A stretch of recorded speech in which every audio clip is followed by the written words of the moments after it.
Make it bang.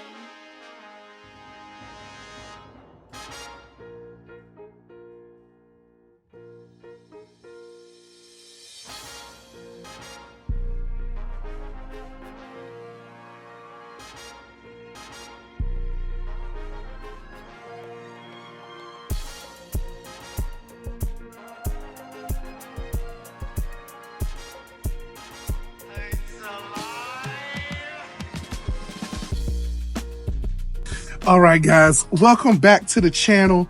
Uh, man, listen, I have learned that I am being asked different questions by being on social media. And first, welcome to the Stoga Side, guys. Appreciate you guys so much. If you haven't hit that subscribe button, go ahead and check that out. I really would appreciate it. Okay. Now getting down to brass tacks. Okay. These people are in such an uproar about Harley moving the manufacturer. Let me rephrase that. They're not moving it, because moving would mean implying that they're shutting down factories here in the United States. What they're doing is that they're opening factories abroad. Okay. Harley is a global company, right? It is a global company. Shareholders all over the world have Harley stock, and Harley is mass producing their motorcycles. And the origin of the company is American based. Okay. That's one of the things that our riders are so proud of, is that the origin of Harley was made right here in the United States. Just like Ford. Matter of fact, I think Ford was the same year, 1903. Chevy was 1911. They were all the heartbeat of the United States, and the manufacturers thanked them for their service. Thanked them for their work. But these guys built this country as far as the transportation and how it revolutionized over time. Okay.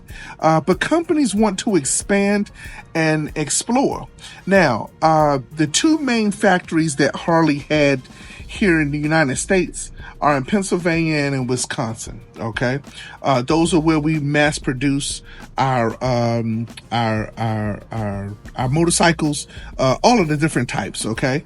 And the what's it called? It was one in Kansas City, I think it was, Midwest, but they were doing that for a certain bike, and then that bike didn't perform as well as it should, so they shut the whole project down. But it wasn't one of the main ones. I can't remember what year it was. Excuse me. But Harley wanting to open up a manufacturer in other countries, I have absolutely no problem with that. Now, why do I not have a problem with it? Let's think about this, okay? They are not taking American jobs, right? They're just opening up elsewhere. Could they open up a third manufacturer here? Yes. But why would they do that when they are a global company? If you owned your own company and you had a foundation and the core was here in the United States, man, yeah, for sure. I definitely am all for that. Keep our American jobs here in America, right?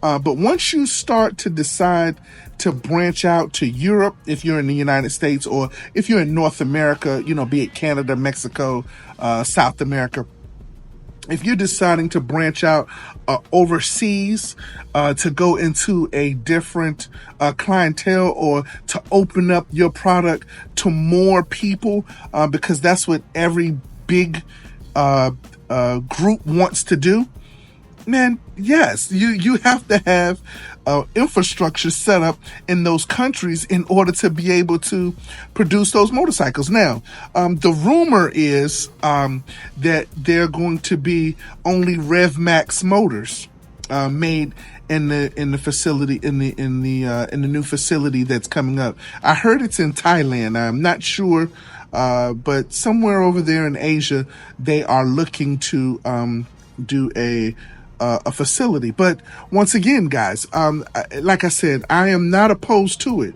And then when I did my research, I realized that all of the major companies in the United States that are massive or that are global have done the same thing.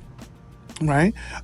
Chevy has done the same thing. They have factories in Brazil and China and all over the country, but those cars are not what we ride. That's what they ride there. And they have the ability to have one of the greatest products in the world in their country. A lot of the parts are manufactured from outside the country anyway. So if it's assembled here, if the parts are manufactured outside of the United States and then they are assembled here in the United States, I'm okay with that, right? Like, you have to look at this thing from a business standpoint, right? Harley is always going to be an American born brand.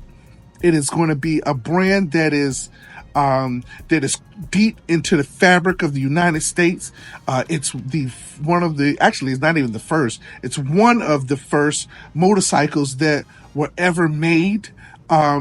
It was one of the bikes that they used in the war when they were going into World War I and World War II. These were the motorcycles that the GIs used to get around on base and all of that kind of stuff. And that's what made its popularity explode once the wars were over.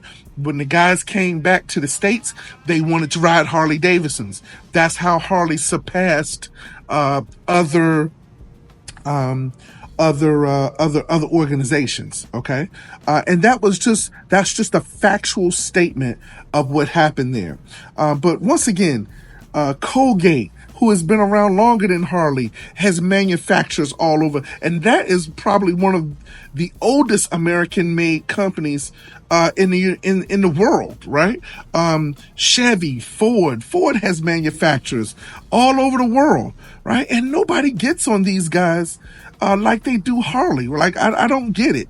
I don't understand it. If somebody wants to expand their clientele, and if you owned a business that had the ability to go global and to set a manufacturer up there without taking anything from home, right? Like, you're not taking anything from home. You're not making it so that you don't have the ability to have a factory here. If you build a factory abroad and the market is asking for it, begging for it, why not do it? Right? So that is my whole take on Harley going and moving the manufacturer, or I shouldn't say moving, because that implies that it's shutting down one here. They are not shutting down Wisconsin or Pennsylvania. They are only making in these other facilities the one that's coming up. I can't speak for anything else, right? But the one that's coming up, that is for the Rev Max motor. And like I said, guys, that's a rumor. I don't even know if that's the case. And even if they are making street glides over there, as long as that street glide that's in Taiwan is not my street glide that's here in the United States, I'm okay, because I want to ride an American assembled Harley, right? Because it's not American made, because the parts are from everywhere, right? Like, they're all over the world where these parts are from, but it's assembled and cultivated here in the United States. And that is what we want to hold true and stand by. The people here in the United States are not getting F-150s from Europe or China. I don't believe that. I believe that the manufacturers of the facilities that are here in the United States are producing those vehicles, right? So that's what I believe as far as Harley and going global. I am all for that. As a shareholder, I'm for that, because that help increase the stock. As a employee, I'm for that, because it gives recognition to the brand. And maybe one day I'll be able to visit that facility and do a tour in whatever part of the world it is in. Right? I'm a supporter of everybody riding motorcycles. And if it is not cost effective for you to ride a Harley Davidson, because have you tried to export a Harley from the United States to another country and the taxes that they pay in order to get a bike into the country.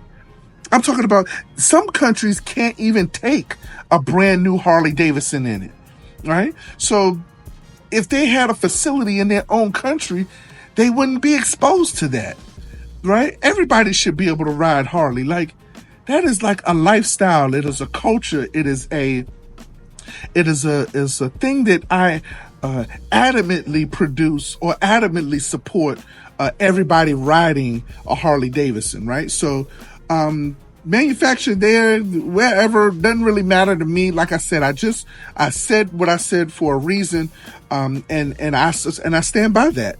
I stand by that because this country has supported other major companies that are way bigger than Harley Davidson, and they still buying F-150s out the wazoo, right? The customer base for the F-150 is the same customer base for Harley.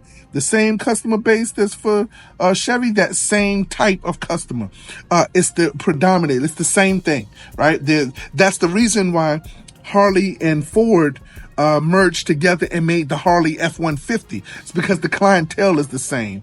The base is the same, right? So the main supporters of the brand are the same. So if you ride an F-150, you should definitely not be complaining about Harley moving its or let me phrase that, or adding a facility in another country. If you ride a Chevy, you should not. If you brush your teeth with Colgate, you should not. And those are the only companies that I just looked at from the top of my head that I know of for sure. I'm pretty sure there are other major organizations that are American-based that want to expand. And now I'm not talking about, guys, I want to make sure I'm understanding this. I am not talking about taking jobs away from good old-fashioned Americans. I'm not talking about that. I'm talking about having a supply and demand in another country and having the infrastructure and the resources there to be able to support that supply and demand that would make it affordable or just as affordable to that customer as it is here in the United States. And you cannot do that by exporting those motorcycles, because if you know anything about export, I promise you the fees that it takes to get into certain countries, it is absolutely crazy.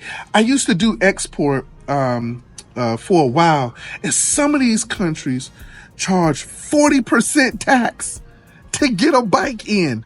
Some countries will not even allow you to bring a Harley Davidson in, and some it's certain rules that you have to abide by in order to get it. And this is the reason why Harley Davidsons in other parts of the world are on a very limited scale. It's only so many, and why they are almost twice the amount that they are outside, because they have so many. And if you just build a factory over there, and it doesn't take anything from people here in the United States, you know, unless the people here in the United States want to move to wherever they're opening the factory, and I don't have us doing that, right? I don't have us moving over there to get a job to work on a factory line in those areas, right? So let's just think about it from that standpoint, guys, from a shareholder standpoint, from an employee standpoint, and just from a consumer standpoint, because I buy these also. This is kind of how you look at global branding, at least from my standpoint. And I gave you 3 examples of companies who do the exact same thing, and nobody gives them any issue with it.